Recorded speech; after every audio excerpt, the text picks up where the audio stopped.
శాంతపావనమచింత్య వైభవం తం నరం వపుషి కుంజరం ముఖే మన్మహే కిమపి తుందిలం మహః. శరణం కరవాణి శర్మదం తే చరణం వాణి చరాచరోపజీవ్యం కరుణామసృణైః కటాక్షపాతైః కురు మాం అంబ కృతార్థసార్థవాహం. శారదా శారదాంభోజవదనా వదనాంబుజే సర్వదా సర్వదాస్మాకం సన్నిధిః సన్నిధిం క్రియాత్. విమలపటీ కమలకుటీ పుస్తక రుద్రాక్ష శస్తహస్తపుటీ కామాక్షి పక్ష్మలాక్షి కలిత విపంచి విభాసి వైరించి వాగర్థావివ సంపృక్తౌ వాగర్థ ప్రతిపత్తయే జగతః పితరౌ వందే పార్వతీ పరమేశ్వరౌ.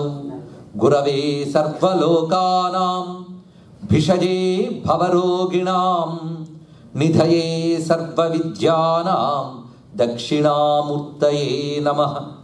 నారాయణ సమారంభాం వ్యాసశంకర మధ్యమాం అస్మదాచార్య పర్యంతాం వందే గురు పరంపరాం.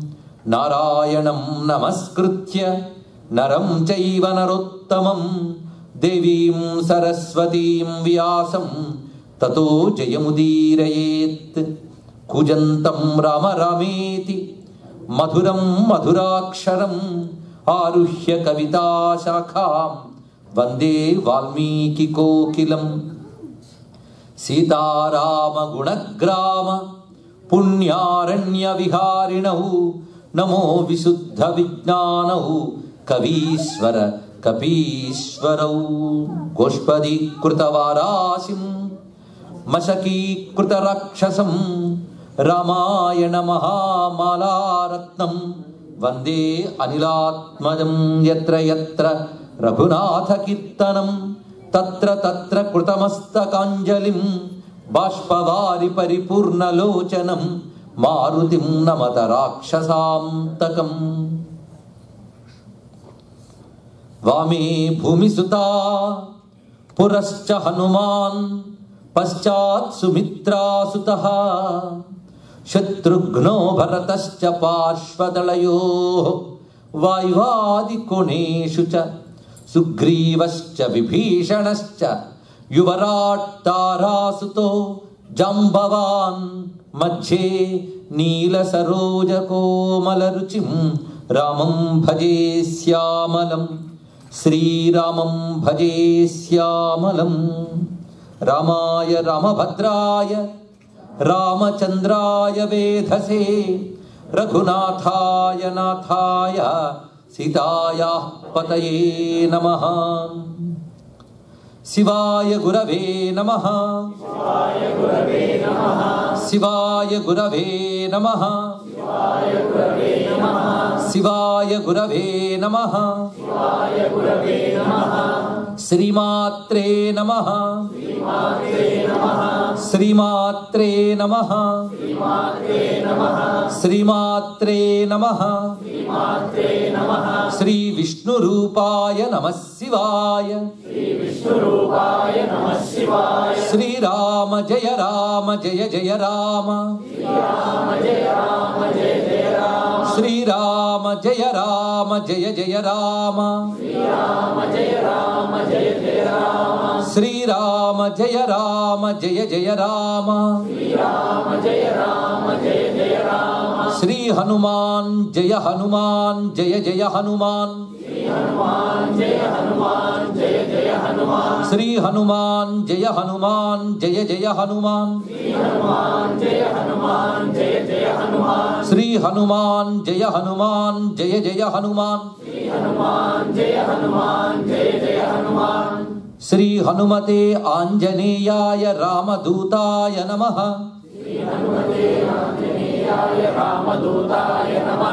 నమో మహద్భ్యో ఋషిభ్యో గురుభ్యో నమః. శ్రీ వెంకటేశాయ నమః. శ్రీ శ్రీనివాస పరబ్రహ్మను నమస్కరిస్తూ సుందరకాండ ప్రవచన యజ్ఞం ఈరోజు మనం పూర్ణాహుతి చేసుకోబోతున్నాం. హనుమ సీతమ్మని దర్శించాడు అన్న అంశం వరకు నేను చెప్పుకోవడం జరిగింది.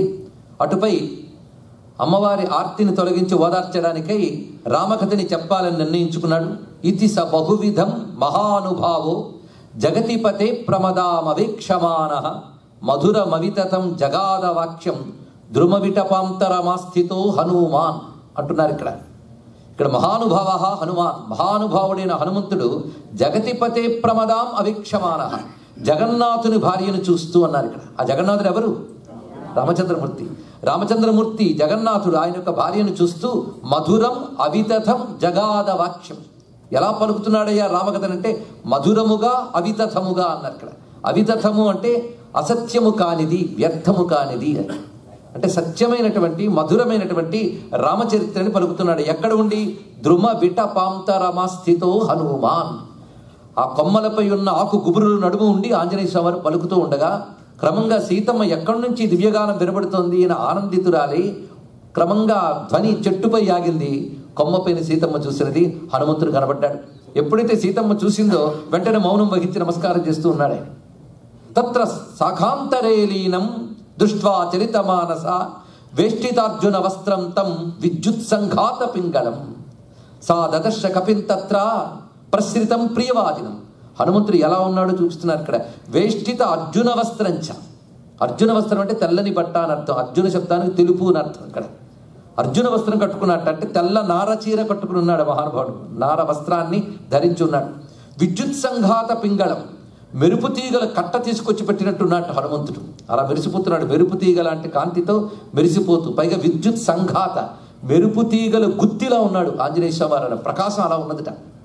పైగా స్వరూపం ఎంత గొప్పగా ఉన్నదంటే ప్రసృతం ప్రియవాదినం, ప్రియము పలుకుతూ నమ్మకము కలిగించే రూపముతో ఉన్నాడు స్వామి.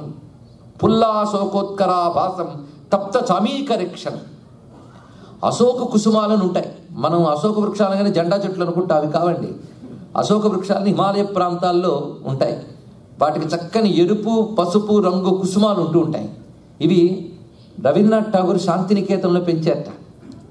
చాలా విశేషమైన కుసుమాలు. దాని గురించి చెప్తున్నాడు ఇక్కడ వాల్మీకి మహర్షి. ఫుల్లాశోకోత్కరాభాసం, వికసించిన అశోక కుసుమాలలాగా మెరిసిపోతున్నటువంటి స్వరూపము. తప్త చామీకరిక్షణం, కళ్ళు ఎలా ఉన్నాయంటే కరగబెడుతున్న బంగారంలా మెరిసిపోతున్నాయట నేత్రములు. అలాంటి నేత్రములతో ఉన్న హనుమని సీతమ్మ చూసినది. తెల్ల నారచీర ధృతి దాల్చునాతని వెల్ల జన్నిదంబు వెలయువాని బ్రహ్మచారి వేష భాసురు వానరు చూచె చెట్టు మీద క్షోణిజాత అంటున్నారు విశ్వనాథ వారు కల్పవృక్షంలో. తెల్ల నారచీర ధృతి దాల్చునాతని వెల్ల జన్నిదంబు వెలయువాని. వెల్ల జన్నితం అంటే తెల్లని జంఝంతో ఉన్నట్ట. కంచన భరణ విరాజ సుబేష వర్ణించాడు కదా అక్కడ. కానన కుండల కుంచిత కేశ, బంగారు రంగుతో మెరిసిపోతూ చక్కటి కుండలములు ధరించి ఉన్నటువంటి స్వరూపం. కానన కుండలు అంటే చెవికి కుండలములు ధరించి ఉన్నట్టు స్వామి. ఇది బ్రహ్మచారి దీక్షకు సంకేతంగా ఉంటుంది. నిరంతర వేదాధ్యయన సంపన్నుడికి శిఖా యజ్ఞోపవీతము కుండలములు ఉండాలట. అందుకే కుండలములతో ఉన్నాడంటే నిరంతర వేద విద్యా సంపన్నుడు హనుమ. ఈ వర్ణంలో మన స్వరూపాన్ని భావించాలి. అంతేకాదు కాంతే ముంజు జనేవు సాజై, కాంతే ముంజు జనేవు, ముంజగడ్డితో చేసినటువంటి జంఝాన్ని, జనేవు అంటే జంఝం, ఆ యజ్ఞోపవీతాన్ని ధరించి ప్రకాశిస్తున్నాడు. అదే వెల్ల జన్నిదంబు వెలయువాని బ్రహ్మచారి వేష భాసురు వానరు చూచె చెట్టు మీద క్షోణిజాత.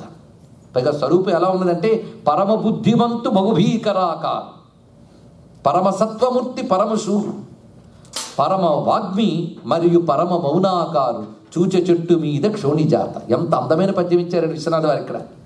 పరమ బుద్ధిమంతుడు కానీ చూడటానికి స్వరూపం వీరంగా ఉట్టిపడుతుంది. పైగా పరమసత్వం కలవాడు, పరమ శూరత్వం కలవాడు. ఇంకోవైపు గొప్ప వాగ్మి, గొప్ప మౌని. ఈ రెండు లక్షణాలు ఉన్నాయట.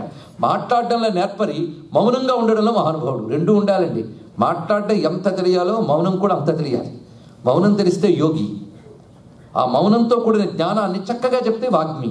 అందుకే పరమ వాగ్మి మరియు పరమ మౌనాకారు చూచె చెట్టు మీద క్షోణిజాత. అలాంటి హనుమను చూసింది సీతమ్మ. చూసి ఇతడి నోటంటే రామకథ పలికిందా? ఇది నిజమేనా? లేకపోతే లంకలో రామకథ ఏంటండి? ఇక్కడ రామకథ విన్నాను అంటే ఇది స్వప్నమా? స్వప్నమే అయితే మాత్రం ప్రమాదం. ఎందుకంటే స్వప్నంలో కోతి కనబడితే తన వారికి ఏదైనా ప్రమాదం ఉంటుందని శాస్త్రం చెప్తోంది. ఇప్పుడు ఈ కోతి కనబడింది కనుక ఏమవుతుంది? రాముడు క్షేమంగా ఉండుగాక, లక్ష్మణుడు క్షేమంగా ఉండుగాక, మా వాళ్ళందరూ క్షేమంగా ఉండుగాక అని ఒక్కసారి నమస్కారం చేసుకుంటుంది భగవంతుని. ఈ లోపల మళ్ళీ అనుకుంటుంది, నా కళ ఈ 10 నెలల్లో నిద్రే లేదు. నిద్ర అంటూ ఉంటే కదా స్వప్నం అంటూ ఉంటుంది. కనుక ఇది స్వప్నము కాదు, సత్యమే అనుకుంటున్న సమయంలో హనుమంతుడు అమ్మ దగ్గర ఇంకా కనబడాలి అని నిర్ణయించుకున్నట్ట. అది కూడా దభీమని చెట్టు మీద దిగిరాలేదండి. మాట్లాడడం ఎంత తెలియాలో ప్రవర్తించడం అంత తెలియాలి. హనుమ దగ్గర అలా నేర్చుకోవాలి. దభీమని చెట్టు దూకితే ఆవిడ హడావిడిగా అరవవచ్చు. అందుకు చాలా జాగ్రత్తగా కొమ్మల చివరికి వెళ్ళి అంత దూరంలో దిగేటాయి మహానుభావుడు. దాని విశ్వనాథ వారు ఒక గొప్ప మాట అంటారు, అంత చెట్టు ఎట్లు దిగినో ఎట్టు వచ్చినో తెలియరాక గాలిలో నుండి పుట్టుకు వచ్చినట్లు అన్నారు. ఇక్కడ గాల్లోంచి పుట్టుకొచ్చినట్టు వచ్చేట. నిజంగా గాల్లోంచి పుట్టినవాడే కదా మహానుభావుడు, వాయుపుత్రుడు. అది ధ్వని అక్కడ. అలా వచ్చి అక్కడ సీతమ్మ ఎవరా అని చూస్తూ ఉంటే వస్తున్నాడు. రావడం ఎలాగా? శిరశ్చంజలి మాధాయ, 2 చేతులు నెత్తి మీద పెట్టుకుని దోయిలించి వస్తున్నాడండి. ఇలాగా దోసిని పెట్టి తెర మీద పెట్టుకుని తల ఉంచుకుని వస్తున్నాడు నమస్కార భంగిమలో. దూరం నుంచి అలా వస్తున్నట్ట. ఎపీరెన్స్ అంటే ఏమిటో ఇక్కడ నేర్చుకోవాలి మన అక్కడ. అంతేగాని దగ్గర దాకా అలా వచ్చి నమస్కారం అండి అంటే ఏంటంటే ముందంతా భయపెట్టి అప్పుడు నమస్కారం పెడితే ఆ వస్తున్నప్పుడే ఆ వినయంగా రావడాన్ని చూడగానే అమ్మ ప్రసన్న భావం రావాలి. ఎంత చక్కటి ఆలోచన చూడండి. అనుమతి దగ్గరకు వచ్చి అమ్మ అడగకుండానే తాను మొదలు పెడుతున్నాడు. ఓ పద్మాక్షి, ఈ చెట్టుకు అలా చేరబడి దీనంగా నిలబడి ఉన్న నువ్వు ఎవరమ్మా? నువ్వు దేవకాంతవా, లేక ఋషుల కాంతవా, రాజపత్నివా అంటే అమ్మలో ఉన్న 3 లక్షణాలు చెప్తున్నాడు మహానుభావుడు. దివ్యత్వము ఉంది, ఋష్యత్వము ఉంది, రాజలక్షణములు కనబడుతున్నాయి.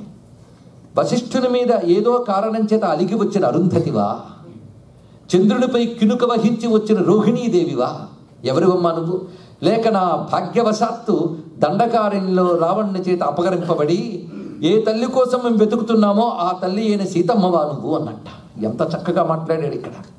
వెంటనే సీతమ్మ పరిశీలిస్తూ తనని తాను పరిచయం చేసుకుంటుంది. స్నుషా దశరథస్యాహం శత్రు సైన్య ప్రతాపిన. రామాయణంలో మనం బాగా పరిశీలించవలసిన, స్టడీ చేయవలసిన క్యారెక్టర్స్ 3 అండి. రాముడు, సీతమ్మ, హనుమంతుడు. వీళ్ళు 3 మంత్రాధిదేవతలు. అదేవిధంగా పరిపూర్ణమూర్తులు. పెర్ఫెక్షన్ అనేది వీళ్ళు 3 దగ్గర ఉంటుంది. 3 సమానమైనటువంటి గౌరవం కలిగినటువంటి వారు. వాళ్ళ మాట తీరు 3 కూడబలుక్కు మాట్లాడినట్టు ఉంటుందండి. నోబుల్ పర్సన్స్ ఎక్కడైనా ఒకేలా ప్రవర్తిస్తారన్నట్లుగా 3 ప్రవర్తన ఒకేలా ఉంటుంది. ఇప్పుడు సీతమ్మ మాట చూడండి ఎంత చక్కగా చెప్తుందో. స్నుషా దశరథస్యాహం శత్రు సైన్య ప్రతాపిన. నేను దశరథుని కోడలను. ముందు తన మెట్టినట్టు గురించి చెప్పాలి స్త్రీ. అది పరిచయం చేసుకుంటున్నప్పుడు స్నుష అంటే కోడలు. దశరథుని ఇంటి కోడలను నేను. ఆ దశరథుడు ఎలాంటి వాడు? శత్రు సైన్య ప్రతాపిన.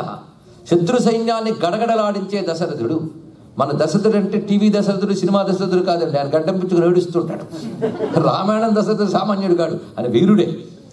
అందుకే శత్రు సైన్య ప్రతాపిన. దుహితా జనకస్యాహం వైదేహస్య మహాత్మన. మాటలు ఎంత చక్కగా చెప్తుంది. మహాత్ముడు విదేహరాజు అయినటువంటి జనకుని యొక్క కుమార్తెను. అంతేకాదు సీతైతి నామ నామ్నాహం భార్యా రామస్య ధీమత. ఎంత చక్కగా పరిచయం చేసుకుంటుందో. ధీమంతుడైన రామునకు భార్యను నన్ను సీత అంటారు. తన గురించి ఏం మాట్లాడింది? నన్ను సీత అంటారు అంతే, ఇంకే విశేషణాలు లేవు. మామగారికేమో శత్రుసైన్య ప్రతాపిన, నాన్నగారికేమో మహాత్మన, భర్త గారికేమో ధీమంతుడు. అందరికీ విశేషణాలు పెట్టి